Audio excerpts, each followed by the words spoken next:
Ini panggilan yang mulia untuk Allah Subhanahu wa taala. Kita mengakui kalau Allah pencipta kita. Dia mengatakan, ya Robku, janganlah engkau membiarkan aku hidup seorang diri dan engkaulah waris yang paling baik. Sebelum kita lanjutkan, Nabi Zakaria berdoa begini Bu, karena dia diuji oleh Allah belum dikasih anak. Ya, Nabi Zakaria itu kurang lebih menikahnya umur 30 tahun, istrinya 25 tahun, tapi istrinya mandul. Gak punya anak, gak bisa punya anak. Kemudian dia berdoa minta anak dari istri yang mandul itu. 10 tahun dia berdoa belum dikasih, 20 tahun dia berdoa belum dikasih, 30 tahun dia berdoa belum dikasih. Ini Nabi Zakaria kisahnya unik ya. Dia berdoa Bu sampai umurnya 100 tahun.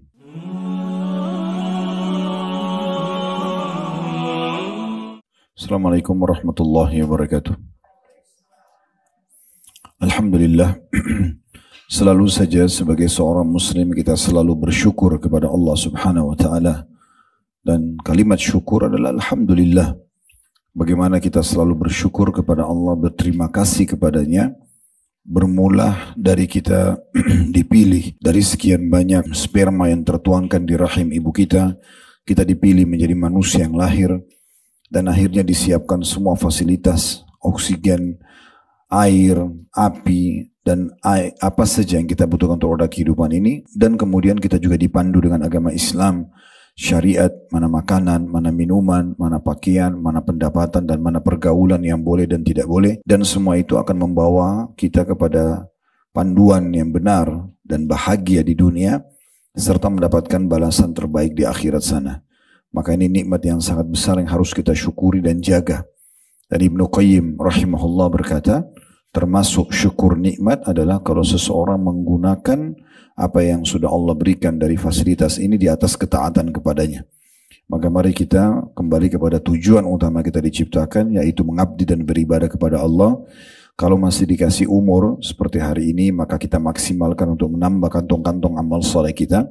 Kalau di masa lalu masih ada kesalahan ataupun dosa, kita mohon maaf dan ampun kepada Allah sehingga kita lepas dari hisabnya. Selanjutnya kita panjatkan salam hormat kita kepada Nabi besar Muhammad sallallahu alaihi wa alihi wa sahbihi wasallam, sebagaimana Allah telah perintahkan kita untuk mengucapkan salam hormat tersebut.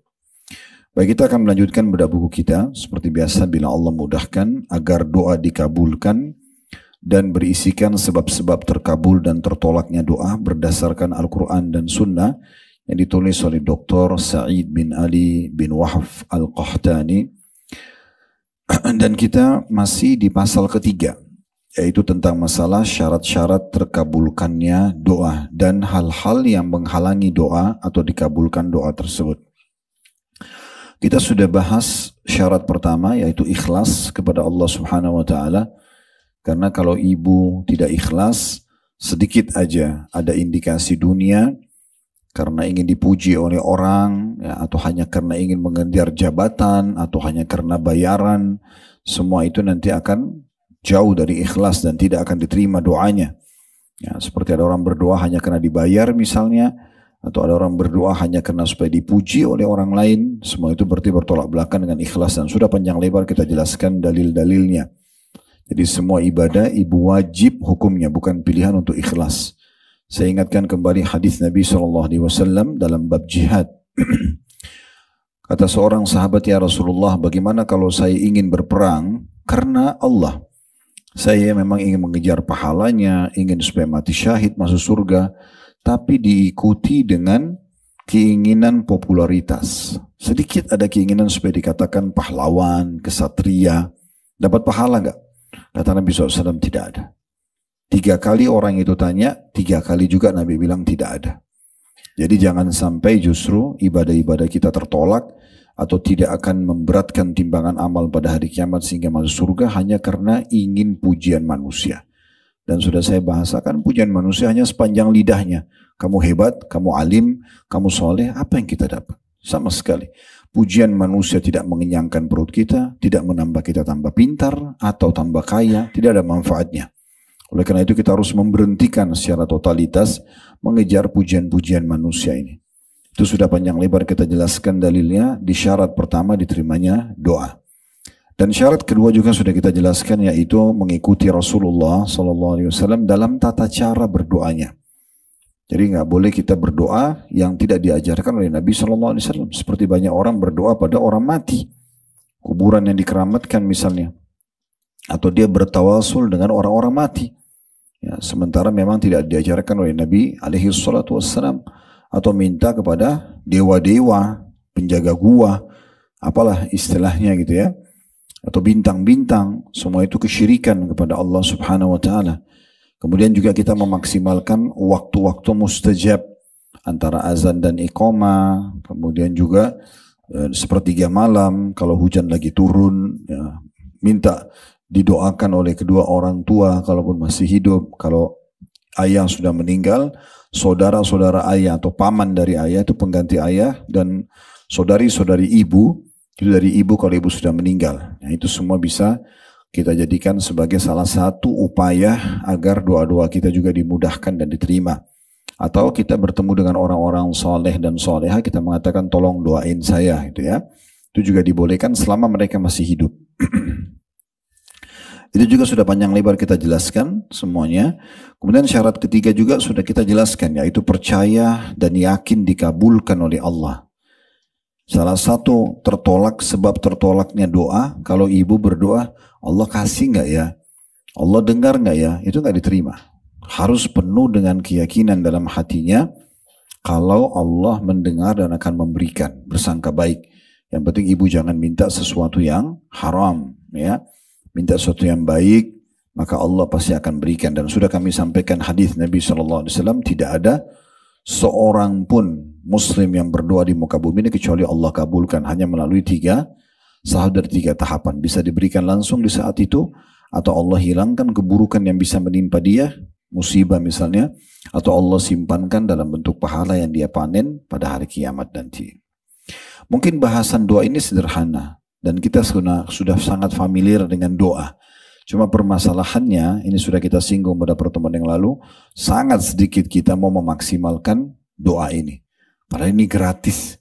Kalau seandainya seseorang di antara kita diundang oleh presiden misalnya, kemudian dikatakan setiap hari Senin Anda boleh datang ke Istana Merdeka dan apa yang Anda minta saya kasih. Misal, seminggu sekali. Saya yakin kita tidak akan sia-siakan waktu itu. Kita akan selalu berpakaian yang terbaik. Kita akan sampaikan kepada presiden hajat kita terbaik. Ya, walaupun sebenarnya ada keterbatasan karena manusia tidak semuanya bisa dia berikan gitu ya. Bagaimana dengan Sang Pencipta Allah yang Maha Kaya, pencipta alam semesta ini?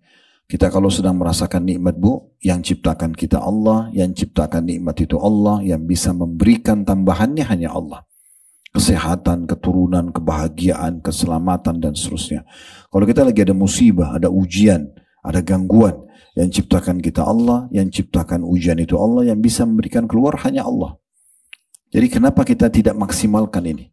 Sudah kami sampaikan juga, saya ingatkan, saya tidak akan pernah jenuh untuk menyampaikan, ibu berdoa, minta agar nikmat dipertahankan lebih afdal daripada musibah sudah datang baru kita minta jalan keluar. Gak ada alasan untuk tidak berdoa.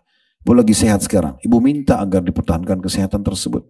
Justru itu kata kunci, kalau ibu lagi ada masalah, ibu mau doanya diijabah sama Allah, justru sekarang di saat lagi lapang berdoa. Sesuai dengan sabda Nabi SAW, kenalilah Tuhan kalian pada saat kalian sedang lapang, lagi sehat, lagi nggak ada masalah, selalu berdoa, maka dia akan mengenali kalian di saat kalian sedang sempit. Itu salah satu sebab doa diterima segera kalau kita lagi diganggu orang, kita lagi penyakit, ada bangkrut usaha, terlilit utang. Justru itu akan sangat mudah diterima di saat kita sedang lapang, kita berdoa. Juga sudah saya sampaikan, apa saja kebaikan yang sudah orang lakukan, ibu bisa dengan doa meraih pahala yang sama. Kalau masih ingat saya, misalnya ibu lewatin masjid, bagus nih. Jangan cuma sekedar, oh bagus masjidnya, apa manfaatnya? Gak ada manfaatnya. Ibu pada saat itu berdoa, Alhamdulillah wassalatu wassalamu ala rasulillah. Ya Allah, sebagaimana engkau mudahkan pendiri masjid ini, membangunnya dan dia meraih pahala begitu besar dari orang sholat 5 waktu, dari seorang sholat Jumat. Kalau engkau mudahkan buat aku, berikan aku kesempatan yang sama. Maka dengan itu bisa pahalanya sama. Lihat pesantren, rumah anak yatim, semua kegiatan-kegiatan kebaikan, maka kita bisa niatkan untuk itu. ya. Atau misalnya ibu ada temannya di majelis taklim hafidz Quran misalnya, atau salihah banget. Bisa dengan ibu berdoa mengatakan, ya Allah sebagaimana engkau berikan dia, berikan juga aku kesolehan tersebut misalnya. Itu kita bisa dapat pahala. Jadi doa ini sayang sekali kalau tidak dimaksimalkan. Selalu berdoa rutin. Hilangkan kebiasaan Bu, mau berdoa kalau ada ujian saja. Nanti kalau sudah sakit baru berdoa. Nanti kalau sudah ada masalah baru berdoa. Baru sholat tahajud, baru umroh, baru segala macam. Justru pada saat kita sedang lapang, itu adalah peluang besar untuk kita berdoa. Malah kita bisa lebih santai berdoanya, bisa lebih lama, bisa setiap saat, di mobil bisa berdoa, di pesawat bisa berdoa, di kamar tidur bisa berdoa, di ruang tamu bisa berdoa, setiap saat bisa berdoa. Kita masuk sekarang Bu ke syarat keempat diterimanya doa. Ini materi kita hari ini di halaman 36, yaitu menghadirkan hati sewaktu berdoa dan khusyuk. Penuh keinginan akan ganjaran pahala dari Allah dan disertai rasa takut kepada azabnya. Ini syarat keempat. Jadi hadir hatinya. Jadi jangan cuma rutinitas. Ada orang gitu berdoa, lisannya ngucapin tapi hatinya nggak hadir. Pikirannya nggak merenung. Dia baca Rabbana atina fid dunya hasanah, dia baca Rabbi ghfirli wa tapi dia nggak renungin dengan hatinya. Nah ini dia tidak penuhi syarat. Harusnya pelan-pelan saja doanya, kemudian dihadirkan hatinya di saat itu. Tunjukkan kepada Allah kita butuh hasil dari doa itu. Itu namanya khusyuk. Jadi betul-betul ibu tunjukkan sama Allah butuh. Seperti kalau kita lagi mau pinjam uang sama orang, gimana sih kita meyakinkan orang itu? Kita datang, kalau perlu anak kita lagi sakit dibawa, kita perlihatkan untuk meyakinkan dia. Sebenarnya lebih kepada hal seperti itu.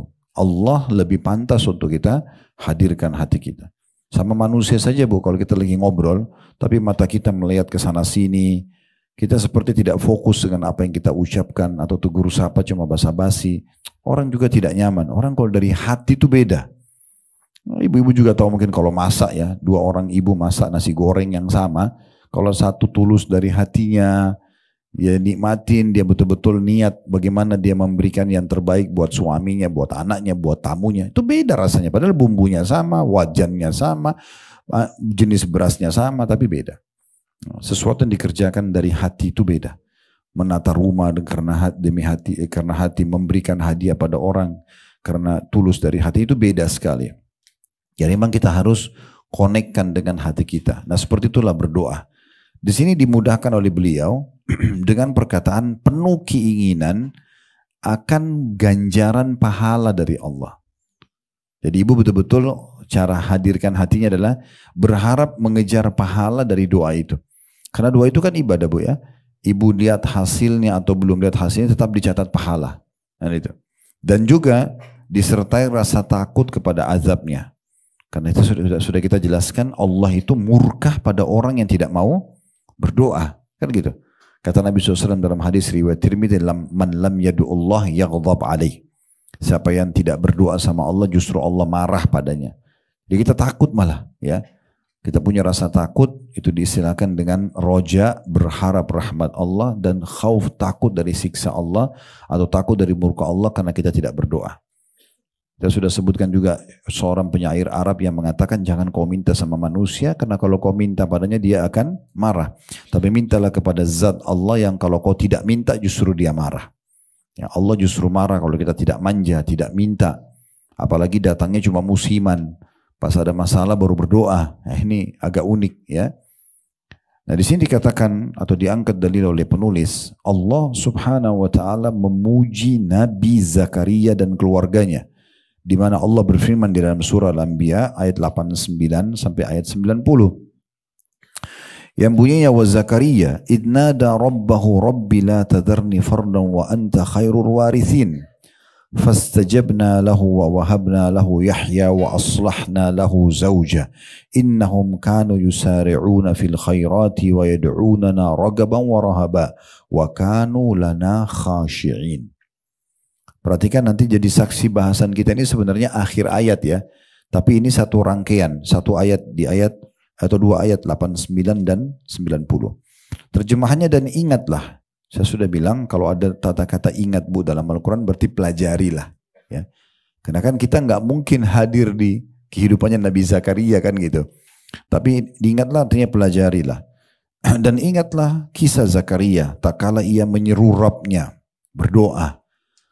Allah suruh kita ambil pelajaran dari kisah doanya Nabi Zakaria. Emang apa sih yang dia doa? Dia mengatakan, ya Robku. Rob artinya pencipta, pemilik, penguasa, pemberi rezeki, yang mematikan, yang menghidupkan, itu artinya Rob. Seperti itu kalau bilang Robbik firli wali itu kita kan panggil Rob. Ini panggilan yang mulia untuk Allah subhanahu wa ta'ala. Kita mengakui kalau Allah pencipta kita. Dia mengatakan, ya Robku, janganlah engkau membiarkan aku hidup seorang diri dan engkaulah waris yang paling baik. Sebelum kita lanjutkan, Nabi Zakaria berdoa begini Bu, karena dia diuji oleh Allah belum dikasih anak. Ya, Nabi Zakaria itu kurang lebih menikahnya umur 30 tahun, istrinya 25 tahun, tapi istrinya mandul. Gak punya anak, gak bisa punya anak. Kemudian dia berdoa minta anak dari istri yang mandul itu. 10 tahun dia berdoa belum dikasih, 20 tahun dia berdoa belum dikasih, 30 tahun dia berdoa belum dikasih. Ini Nabi Zakaria kisahnya unik ya. Dia berdoa Bu sampai umurnya 100 tahun. Tidak berhenti berdoa. Dia terus minta dari Allah dari Allah anak dari istrinya mandul. Berarti di saat Zakaria alaihissalam umur 100 tahun, istrinya itu sudah 90 tahun. Tetap dia berdoa. Minta dikasih anak dari istri yang mandul ini. Ya. Dia tidak pernah berhenti untuk berdoa. Diikuti dengan penuh keyakinan dalam hatinya kalau Allah akan memberikan. Lalu dia mengatakan, maka Allah mengatakan, kami perkenankan doanya. Kami kabulkan. Dan kami anugerahkan kepadanya Yahya, anak laki-laki, ya diberikan nama langsung dari langit oleh Allah bernama Yahya. Dan Allah nobatkan Yahya menjadi nabi juga. Tentu kalau ibu mau baca kisah lebih lengkap, Nabi Zakaria ini nanti kita bacakan sebentar di surah Maryam. Ya, nanti kita baca sebentar. Selesai saya baca terima ini, kita akan buka aplikasi Al-Quran kita, surah Maryam, surah nomor 19 di beberapa belas ayat pertama. Itu kisah tentang Nabi Zakaria ini. Dan kami anugerahkan kepadanya Yahya, dan kami jadikan istrinya dapat mengandung. Perhatikan bahasa Arabnya, wa aslahna lahu zauja, dan kami perbaiki keadaan istrinya. Salah satu maknanya adalah kami buat istrinya bisa hamil dalam kondisi mandul dan sudah tua. Sebagian ulama tafsir mengatakan istrinya emosional, Allah ubah sifatnya menjadi sangat santun, ramah. Allah perbaiki keadaannya. Jadi banyak yang Allah ubah. Mandul jadi subur, melahirkan di waktu tua, dan Allah ubah karakternya. Karena doa Nabi Zakaria yang tidak berhenti minta itu. Sesungguhnya sebabnya kenapa Allah kasih ini, bukan hanya karena mereka seorang nabi, bukan hanya karena Nabi Zakaria nabi dan ini keluarga nabi, tapi Allah menyebutkan sifatnya. Sesungguhnya mereka adalah orang-orang yang selalu bersegera dalam mengerjakan perbuatan-perbuatan baik. Azan, sholat, puasa, waktu puasa. Pokoknya tidak pernah ketinggalan dalam mengerjakan perintah. Mereka selalu segera ya, dalam mengerjakan perbuatan-perbuatan yang baik. Dan mereka berdoa kepada kami dengan harap dan cemas. Nah ini jadi tadi yang dimaksudkan ya.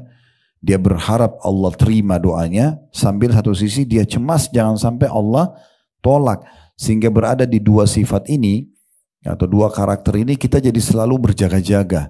Tidak pernah berhenti untuk berdoa sampai kita lihat hasilnya, karena kita berharap Allah terima. Satu sisi kita cemas jangan sampai Allah tidak berikan. Dan mereka adalah orang-orang yang khusyuk kepada kami. Mereka adalah orang-orang yang khusyuk. Di sini makna khusyuk tadi sudah kita jelaskan, hadir hatinya. Baik, kita coba lihat ya aplikasi Al-Quran Bu, silakan dibuka di surah Maryam. Di surah nomor 19 ya, ayat pertama setelah Bismillahirrahmanirrahim, Kaf Ha Ya Ain Shad. Ini ulama tafsir mengatakan potongan-potongan huruf hijaiyah di awal Al-Quran itu Allah lebih tahu maknanya. Seperti Toha, seperti Yasin, seperti Alif Lam Mim, seperti Hamim. Semua itu Allah lebih tahu artinya. Ada sebagian ulama mengatakan ini adalah nama lainnya surah itu. Jadi kayak misalnya ini bisa surah Maryam, bisa juga surah Kaf Ha Ya Ain Shad gitu ya. Lalu Allah mengatakan, "Dzikru rahmati rabbika 'abdahu Zakaria." Yang dibacakan ini hai Muhammad dan hai orang-orang yang baca Quran adalah penjelasan tentang rahmat Tuhan kamu kepada hambanya Zakaria. Apa rahmatnya Allah kepada Nabi Zakaria? Setelahnya dikatakan, ayat 3-nya, "Idnada rabbahu nidaan khafiyya." Itu tak kala ia berdoa kepada Tuhannya dengan suara yang lembut. Sebagian ulama tafsir memaknakan khafiyya itu bukan lembut tapi sembunyi. Suara kecil dan menyembunyikan. Alasannya kenapa? Karena Nabi Zakaria waktu Allah ijabah doanya umurnya sudah 100 tahun. Dia minta, "Ya Allah kasih aku anak dari istri yang mandul ini." Beliau tidak mau didengar oleh orang. Karena permintaan ini gimana? Di akal manusia kayaknya nggak masuk akal. Minta anak dari istri yang sudah 90 tahun mandul lagi kan gitu. Makanya dikatakan khafiyah. Nah yang menjelaskan Nabi Zakaria sudah tua ayat setelahnya. Ayat 4-nya. Qala rabbi inni wahanal 'azmu minni washta'ala ar-ra'su syaiban wa lam akum bidu'aika rabbi syaqiyya. Ia berkata, "Ya Tuhanku, sungguhnya tulangku telah lemah dan kepalaku telah ditumbuhi uban." Semuanya sudah putih rambutnya, sudah 100 tahun umurnya. "Dan aku belum pernah kecewa dalam berdoa kepada Engkau ya Tuhanku." Maknanya aku tidak mau berhenti berdoa. Selama, saya pernah jelaskan ibu kalau masih ingat ya, selama ibu minta bukan sesuatu yang bentrok dengan sunnatullah. Ibu tidak suka laki-laki, ibu bilang, "Ya Allah hilangkan laki-laki." Enggak mungkin. Mustahil, sunnatullah laki-laki harus ada. Kan gitu. Ibu tidak suka malam, "Ya Allah hilangkan malam." Itu bentrok sama sunnatullah, enggak mungkin. Tapi selama tidak bentrok dengan sunnatullah, seperti di sini. Walaupun sebenarnya secara ilmu medis mungkin wanita kalau sudah manufos 40, 50, 60 tahun sudah nggak bisa punya anak. Tapi beliau menganggap itu adalah alam manusia. Di sisi Allah bukan mustahil karena tidak bentrok dengan sistem. Secara fitrah perempuan bisa melahirkan, mau muda mau tua, tidak ada urusannya. Berarti bukan mustahil. Makanya beliau selalu berdoa. Lalu beliau sampaikan, beliau mengatakan, "Saya tidak pernah kecewa." Artinya selama ini saya tidak mau putus asa, tetap saya akan selalu minta. Di ayat 5-nya, "Wa inni khiftul mawaliya min warai wa kanat imraati akiran fahabli min ladunka waliya." Ini alasan kedua. Selain beliau sudah tua, beruban, sudah sangat tua, alasan kedua kenapa dia tidak punya anak ini. "Dan sungguhnya aku khawatir terhadap mawaliku, sepeninggalku." Maksudnya penerusku. Sekarang gak ada anak, aku mau meninggal, aku ini seorang nabi. Jangan sampai gak ada yang melanjutkan estafet dakwah ini. Sedangkan istriku adalah seorang yang mandul. Nah ini sebab kedua, istrinya mandul gak bisa punya anak. Tapi apa dia bilang? "Maka anugerahilah aku dari sisi engkau seorang putra." Jadi dia minta anak dari istrinya yang mandul itu. Makanya disebutin sifat istrinya. Dia bukan minta anak secara umum, tapi dia minta anak dari istrinya yang mandul. Makanya disebutkan kemandulannya. Dan dia sebutkan di ayat 6 sebab. Kenapa dia minta anak? Untuk apa? Dan ini tidak boleh luput dari kita. Kita kalau minta keturunan, minta untuk seperti ini ya. "Yarithuni wa yarithu min ali Yaqub waj'alhu rabbi radiyya."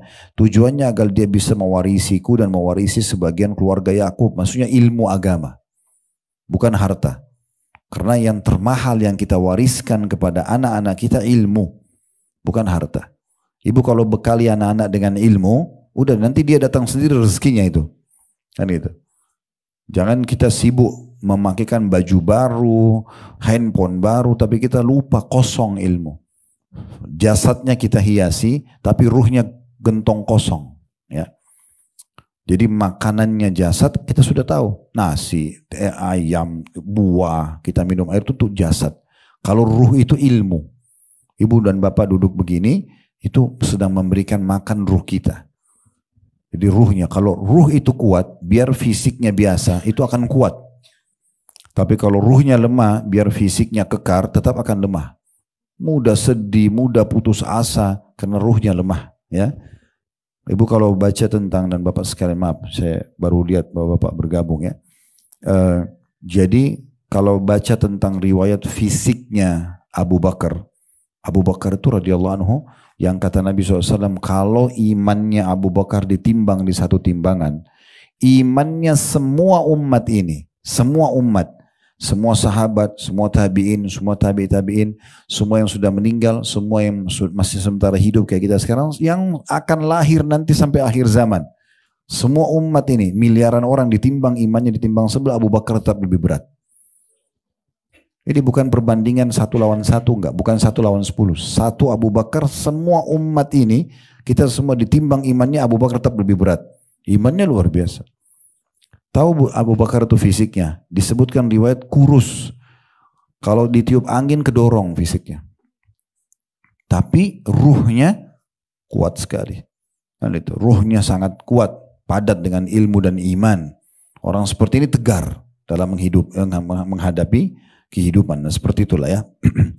Jadi mengatakan tujuannya anak ini agar mewarisiku dan mewarisi sebagian keluarga Yakub, maksudnya ilmu ya. Dan ini permintaannya, jadikanlah ia, anak ini kalau engkau kasih ya Allah, ya Tuhanku, seorang yang diridhoi. Maksudnya orang saleh. Sebelum lahir sudah minta anak itu jadi anak saleh. Saya pernah ingatkan Bu dan Bapak sekalian, coba jadikan bagian dari doa kita ya. Selain kita minta anak-anak supaya jadi anak-anak yang baik dan saleh, minta ya Allah, jangan sampai ada satupun di antara keturunanku terjerumus pada dosa yang pernah aku terjerumus padanya. Itu penting. Jadi kalau kita pernah buat dosa apa, jangan terjadi pada anak kita.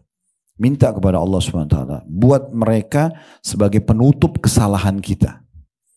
Supaya anak-anak ini justru, kita misalnya baru baca Quran bisa umur 35, umur 40 tahun. Mungkin juga hafalan kita cuma beberapa surah. Anak-anak gak boleh begitu. Jangan dijadikan sama. Ibu pakai jilbab umur 30 tahun. Anak-anak kalau perlu dari kecil. Tutupin kesalahan kita di mereka. Jangan malah wariskan tidak baik. Maaf ada orang yang hamil di luar nikah. Ibu juga dulu begitu kok. Gak apa-apa nak. Gak apa-apa gimana ini. Ini kebodohan mewariskan dosa. Kan tidak boleh. Nah seperti itulah. Ini contohnya. Buat mereka diridhoi. Ayat 7-nya. Datanglah berita gembira kepada Nabi Zakaria. Ya Zakaria. Inna nubashiruka bigulamin ismuhu Yahya lam naj'al lahu min qablu samia. Hai Zakaria, karena tidak pernah putus asa beliau berdoa puluhan tahun, sesungguhnya kami memberi kabar gembira kepadamu akan memperoleh seorang anak yang namanya Yahya, yang sebelumnya kami belum pernah menciptakan orang yang serupa dengan dia. Jadi di sini Allah kasih, dia minta anak. Tidak disebutkan Nabi Zakaria mau laki-laki atau perempuan. Allah kasih anak laki-laki. Allah berikan nama Yahya, gitu kan? Dan Allah ciptakan fisiknya, karakternya, namanya belum pernah ada orang seperti Nabi Yahya. Dalam ayat Al-Quran lain kami jadikan dia sebagai nabi, gitu ya. Kemudian Nabi Zakaria di ayat 8-nya Allah nukil bagaimana fitrah dia sebagai manusia. Dia manusia biasa. Walaupun dia seorang nabi, dia mengatakan, qala rabbi anna yakunu li gulamun wa kanat imra'ati akiran wa qad balagtu minal kibari itiyah. Nabi Zakaria bertanya kembali kepada Jibril yang bawa berita dari Allah Subhanahu wa taala, ya Tuhanku, bagaimana akan ada anak bagiku padahal istriku adalah seorang yang mandul. Nah ini sekali lagi penekanan, berarti dia bukan minta istri baru, minta dari istri yang mandul ini, gitu kan? Ini yang hamil. Makanya diulangi lagi, dia bilang, bagaimana aku bisa punya anak dari istri yang mandul ini? Dan lalu dikatakan juga, dan aku sendiri sungguhnya sudah mencapai umur yang sangat tua. Ya. Jadi laki-laki pun kalau tua mungkin kualitas spermanya pun sudah berkurang. Lalu kemudian Jibril menjawab, utusan dari Allah di ayat 9-nya, qala kadzalika qala rabbuka huwa 'alayya hayyin wa qad khalaqtuka min qablu wa lam taku syai'a. Tuhan berfirman, demikianlah ya, hal itu adalah mudah bagiku dan sungguhnya telah aku ciptakan kamu hai Zakaria sebelum itu, padahal kamu di waktu itu belum ada sama sekali. Sebagaimana kau bisa aku ciptakan hai Zakaria, aku juga bisa ciptakan anak ini walaupun dari istrimu yang mandul. Di ayat 10-nya Nabi Zakaria alaihissalam itu meminta tanda-tanda dari Allah Subhanahu wa taala kalau istrinya hamil. Jadi dia tidak berharap nunggu nanti mual, ngidam, perutnya besar, nggak minta begitu. Minta saking gembiranya, minta Allah langsung kasih tanda dari sisi Allah kalau istrinya hari pertama hamil gitu ya. Di ayat 10-nya dikatakan qala rabbi ja'alli ayah qala ayatuka alla tukalliman nasa thalatha layalin sawiyya. Zakaria berkata, ya Tuhanku, berilah aku suatu tanda. Artinya begitu istriku hamil nih, aku sudah tahu. Lalu kemudian Tuhan berfirman, tanda bagimu ialah bahwa kamu tidak dapat bercakap-cakap dengan manusia selama 3 malam padahal kamu sehat. Maksudnya Nabi Zakaria hilang suaranya tiba-tiba. Itu tanda istrinya hamil. Dalam sebuah atau dalam beberapa buku tafsir disebutkan, itu Nabi Zakaria cuman bisa bertasbih. Kalau bertasbih suaranya keluar. Kalau untuk ngomong yang lain tidak ada suaranya selama 3 hari. Berarti itu tanda-tanda istrinya sudah hamil gitu ya. Di situ Allah mengatakan, kamu tidak dapat bercakap-cakap dengan manusia selama 3 malam padahal kamu sehat. Ya. Lalu ayat 11-nya supaya dia bisa nanti tetap ya komunikasi dengan umatnya, masyarakatnya, walaupun nanti suaranya hilang, dia udah langsung keluar di saat itu sebelum suaranya hilang agar umatnya tetap didakwahi. Dikatakan di ayat 11-nya, فَخَرَجَ عَلَى قَوْمِ مِنَ الْمِحْرَابِ فَأَوْحَى إِلَيْهِمْ أَنْ سَبِّهُ بُكْرَةً وَعَشِيًّا. Maka ia, maksudnya Zakaria, keluar dari mihrab menuju kaumnya. Lalu ia memberikan isyarat kepada mereka, hendaklah kamu bertasbih di waktu pagi dan petang. Jadi ini tetap dakwah yang disampaikan. Ya, selama 3 hari soalnya suaraku akan hilang ya, seakan-akan begitu. Maka jagalah zikir kepada Allah SWT. Ini dakwah beliau kepada umatnya. Kemudian ayat 12-nya, ya Yahya khudil kitaba biquwwatin wa atainahu al-hukma sabiyya. Ini setelah Yahya lahir, hai Yahya, Allah SWT berfirman kepada Yahya melalui Jibril alaihissalam, ambillah alkitab atau kitab Taurat itu dengan sungguh-sungguh, hafal, amalkan isinya, ajarkan kepada Bani Israel, dan kami berikan kepadanya hikmah selama ia masih kanak-kanak. Hasil hikmah itu dia nggak pernah nakal, selalu sifat kedewasaan dan bijaksana pada dirinya ada masih kecil, dari masih kecil. Ayat 13-nya, wa hanana min ladunna wa zakatan wa kana taqiyya, dan rasa belas kasihan yang mendalam dari sisi kami dan kesucian dari dosa, dan ia adalah seorang yang bertakwa. Maksudnya Allah Subhanahu wa taala selalu mengasihi dia dan juga Allah selamatkan dari semua pelanggaran dosa. Jadi dia tidak bisa berbuat dosa. Memang umumnya semua nabi-nabi begitu ya. Jadi salah satu doa yang bisa Bapak Ibu sampaikan kepada Allah SWT, Allahumma ja'alni min ibadikal mukhlisinal mukhlasin. 2 kita minta. Ya Allah, jadikanlah aku hamba-hambamu yang selalu ikhlas dan juga terselamatkan. Kalau mukhlis pakai kasrah lamnya, mukhlis artinya orang ikhlas. Kalau pakai fathah, mukhlas artinya orang yang terselamatkan. Jadi memang ada orang-orang yang Allah selamatkan. Seperti contoh Nabi Yusuf waktu tidak jadi berzina digoda oleh Zulaiha, itu Allah mengatakan innahu kana min ibadinal mukhlasin. Dia termasuk hamba kami yang mukhlas, yang kami selamatkan. Jadi ada orang-orang yang begitu. Ada orang yang mau ngajak dia berbuat dosa atau dia Allah selamatkan dia. Nah, itu namanya mukhlas. Itu salah satu yang bisa Bapak Ibu jadikan sebagai doa. Di sini dikatakan Nabi Zakaria, Nabi Yahya, salah satu sifatnya adalah kami sucikan dari dosa. Dan ia adalah seorang yang bertakwa, suka patuh. Ayat 14-nya, wa barram biwalidayhi wa lam yakun jabbaran asiyya, dan dia seorang yang berbakti kepada kedua orang tuanya dan bukanlah ia orang yang sombong lagi durhaka. Nah, ini ciri-ciri anak soleh mulai dari bakti dengan orang tuanya ya. Nah, ini termasuk sifatnya. Lalu ayat terakhir ayat 15 tentang Nabi Zakaria ini dan anaknya Yahya alaihi wassalam, wa salamun alaihi yauma ulida wa yauma yamutu wa yauma yub'atsu hayya. Kesejahteraan atas dirinya pada hari ia dilahirkan, pada hari ia meninggal, dan pada hari ia dibangkitkan hidup kembali. Itu kalau ibu baca dan bapak sekalian dari ayat 16 lagi, itu tentang kisah keajaiban yang lain lagi tuh. Bagaimana Maryam hamil ya tanpa suami ya, Itu mulai dari ayat 16 dan seterusnya. Tapi kita sedang tidak bahas itu, ya.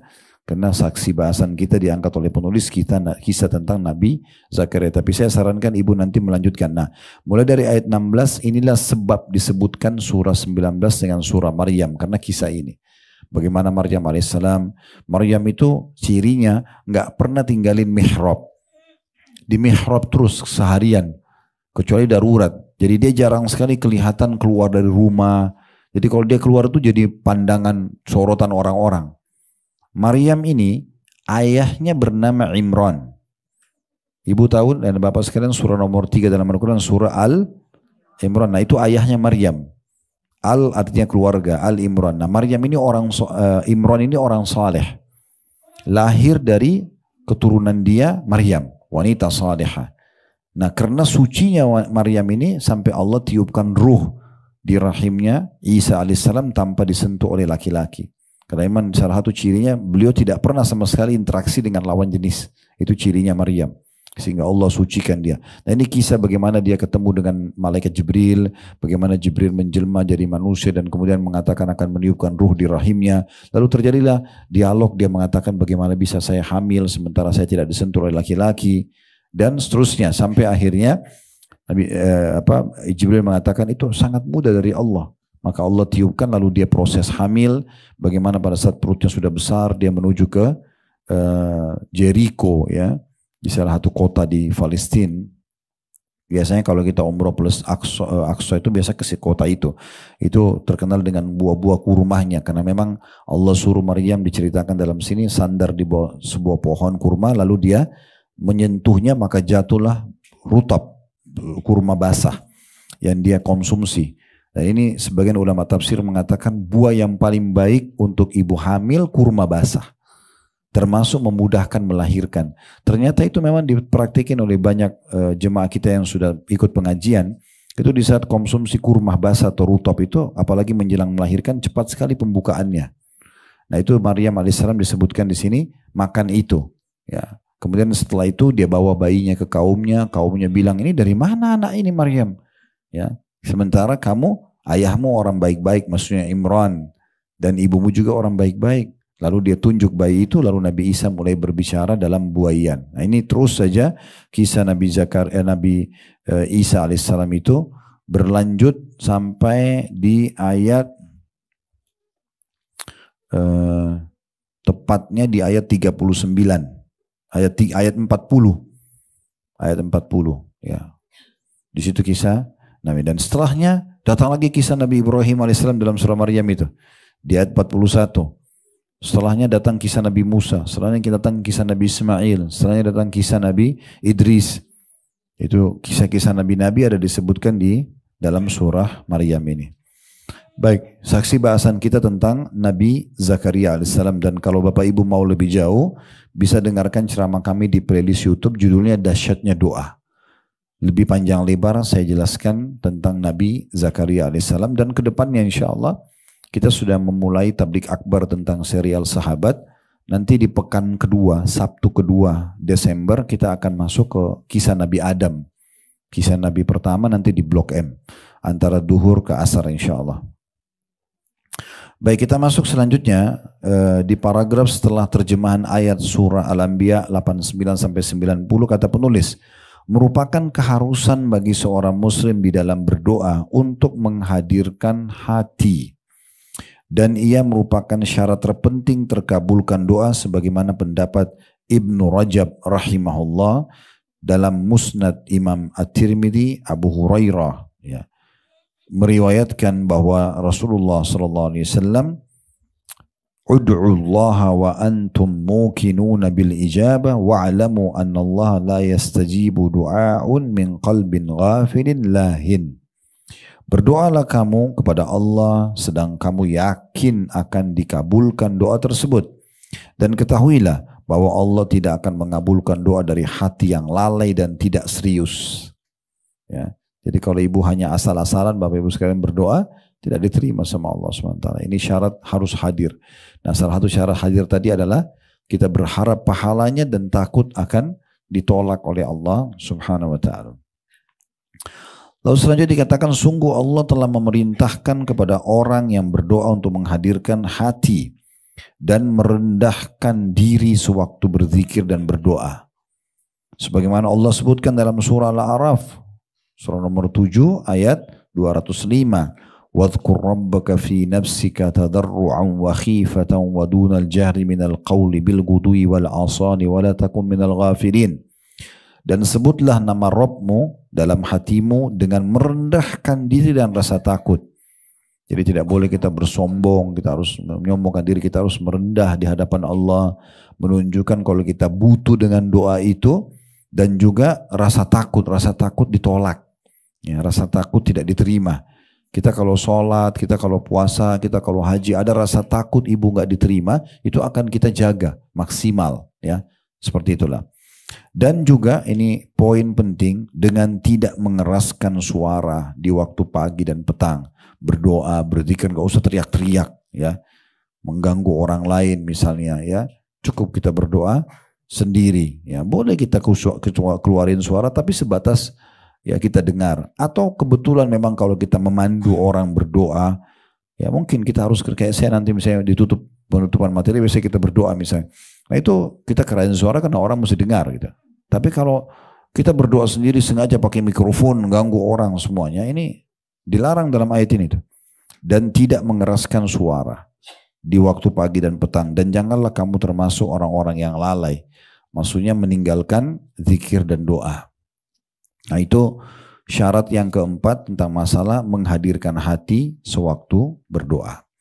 Kita masuk sekarang syarat kelima, dan ini penutupan ya di syarat dikabulkannya doa. Karena ada 5 syarat ya menurut penulis itu. Yang kelima adalah adanya keinginan yang kuat, tekad dan kesungguhan dalam berdoa.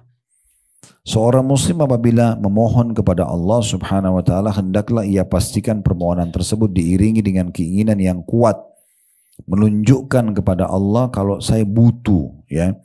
Oleh karena itu Rasulullah SAW melarang istisna atau mengecualikan dengan mengatakan jika engkau menghendaki. Jadi nggak boleh ibu bilang ya Allah berikan saya rezeki jika engkau ingin ya Allah. Jadi jangan bilang begitu, itu seperti orang yang ragu. Ya Allah karunia aku anak kalau engkau mau. Enggak, Nabi SAW larang itu. Udah, ya Allah berikan saya keturunan, ya udah. Dan juga kalau kita berdoa sama Allah, makin global makin bagus. Misalnya ibu bilang, ya Allah berikanlah aku rezeki, berikanlah aku keturunan, berikanlah aku pendapatan, umum aja. Jangan detail, karena kalau detail misalnya ibu bilang, ya Allah nikahkan aku sama si fulan, misal. Ternyata memang untuk nikah sama dia ini, itu ada poin-poin yang harus kita jangkau.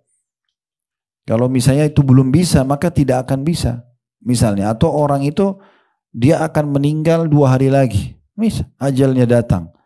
Allah tidak ingin terjadi hal tersebut misalnya. Maka itu bisa saja jadi pembatas-pembatas gitu ya. Saya juga pernah berbagi kisah tentang salah satu dosen di Universitas Syarmuk, dan ini sahabat dekat kami, Profesor Dr. Ziyad Abadi hafizahullah. Beliau bilang, saya pernah waktu sebelum nikah semangat sekali ingin punya anak laki-laki. Saking semangatnya saya berdoa begini, ya Allah jangan engkau karunia aku anak kecuali laki-laki. Berdoa ini dari sebelum nikah. Dia bilang saya menikah, setiap kali istri saya hamil keguguran. Karena yang di rahimnya perempuan. Karena kan dia berdoa begitu, ya Allah jangan kasih aku anak kecuali laki-laki. Begitu. Sampai dia cerita kalau tidak salah istrinya itu keguguran 4 atau 5 kali. Dia bilang setelah itu saya juga stres nih. Akhirnya saya tanya guru saya, guru beliau Syekh Albani rahimahullah, seorang ulama hadis yang masyhur. Ibu biasa baca disahihkan oleh Syekh Albani. Ini muridnya Syekh Albani. Dia bilang saya datang kepada Syekh Albani lalu saya katakan, Syekh kejadiannya begini. Kata Syekhnya, kalau kau minta kepada Allah keturunan yang baik. Tidak usah sebutkan laki-laki, perempuan, tidak usah. Biar Allah lebih tahu. Dia bilang setelah itu saya ubah doa saya, ya Allah berikan saya keturunan yang baik. Istri saya hamil melahirkan. Sekarang anaknya 5 kalau nggak salah, laki-laki dan perempuan. Contohnya ya. Jadi kita lebih baik minta jodoh yang terbaik di pandangan jodoh yang soleh, soleha, rezeki yang baik, ya, apalah semuanya, pergaulan yang baik, segala macam kita minta secara umum. Nanti Allah datangkan yang terbaik menurut Allah Subhanahu Wa Taala. Sama kalau ibu lagi sakit, misalnya bapak ibu bilang, saya Allah selamatkan aku dari semua penyakit. Bukan cuma penyakit yang sedang kita alami. Jadi nanti penyakit itu sembuh, penyakit yang lain tidak jadi datang, nah gitu. Kan gitu, lebih baik kan gitu. Ada orang ganggu kita, ya Allah selamatkan aku dari semua orang yang jahat. Jadi orang itu kita selamat dari, dan semua yang mau datang setelahnya kita selamat. Daripada cuma ya Allah selamatkan saya dari tetangga saya yang jahat. Cuma itu saja. Nanti kalau datang lagi dari tetangga yang lain, berdoa lagi. Gitu. Jadi kita minta secara umum, itu jauh lebih tepat. Baik, di sini diangkat hadis Anas radhiyallahu anhu. Beliau berkata bahwasanya Rasulullah SAW bersabda, "Idza da'a ahadukum falyazim fid du'a." Wala yaqul Allahumma in syi'ta fa'atini fa inna Allah la mustakriha lahu. Apabila salah seorang dari kalian berdoa, maka hendaklah ia memiliki keinginan yang kuat dalam berdoa tersebut. Memang dia menunjukkan dia butuh doa itu. Jangan ia berdoa sambil mengucapkan, ya Allah, jika engkau kehendaki berikanlah kepadaku. Jangan bilang itu. Minta dengan betul-betul tunjukkan saya mau ya Allah. Saya butuh ini, gitu. Jangan bilang jika engkau, ini Nabi yang bilang, jika engkau berkehendak berikanlah kepadaku. Sesungguhnya Allah tidak ada yang dapat menuntut paksa terhadapnya. Maksudnya itu seakan-akan kita tidak pasrah sepenuhnya pada Allah. Padahal sebenarnya Allah itu memberikan yang terbaik untuk hamba-hambanya. Dan dalam riwayat lain, fa innallaha la mukriha lahu. Sesungguhnya Allah tidak ada yang dapat memaksanya. Kemudian dalam riwayat yang penutup, ya, yang terakhir di sini dari Abu Hurairah radhiyallahu anhu, ya, beliau berkata bahwasanya Rasulullah SAW bersabda, la yaqulanna ahadukum Allahumma ighfirli in syi'ta, Allahumma arhamni in syi'ta, walakin liya'zimil mas'alata wa liyu'azzimil rakbah, fa inna Allah la yata'adhamuhu syai'un a'tahu. Hendaklah jangan ada di antara kamu yang berkata atau berdoa, ya Allah ampuni aku bila engkau kehendaki. Bilang saja, ya Allah ampuni dosa-dosaku. Jangan bilang bila engkau, ya, kehendaki. Ya Allah kasihi aku jika engkau kehendaki. Ini Nabi larang, jangan bilang itu. Melainkan hendaklah ia tekadkan atau tegaskan permohonannya dan menguatkan keinginannya. Sesungguhnya tidak ada sesuatu pemberian apapun yang Allah berikan yang memberatkan Allah. Tidak ada sesuatu yang memberatkan. Karena kalau kita bilang, ya Allah ampuni aku bila engkau mau, seakan-akan bisa saja kalau itu berat bagi Allah, Allah nggak kasih. Nggak ada urusannya, tidak ada yang berat bagi Allah. Selama ibu tidak bentrok dengan sunnatullah tadi saya bilang, walaupun mustahil di mata manusia. Ada dokter vonis ibu dan bapak sekalian, Anda tidak mungkin sembuh. Nggak ada. Itu pendapat dia manusia. Bilang sama Allah, ya Allah sembuhkan aku. Karena Allah maha penyembuh. Walaupun mustahil di mata manusia. Tidak ada yang mustahil. Selama ibu tidak bentrok dengan sistem yang Allah buat, maka pastikan Allah akan terima. Nah, ini poin yang sangat penting dalam syarat penerimaan doa. Allahu a'lam. Ini sampai sini bahasanya insyaAllah. Kalau ada pertanyaan silahkan tentu diajukan. Kedepannya kita akan masuk pembahasan kedua, penghalang dari terkabulnya doa. Penghalang dari terkabulnya doa.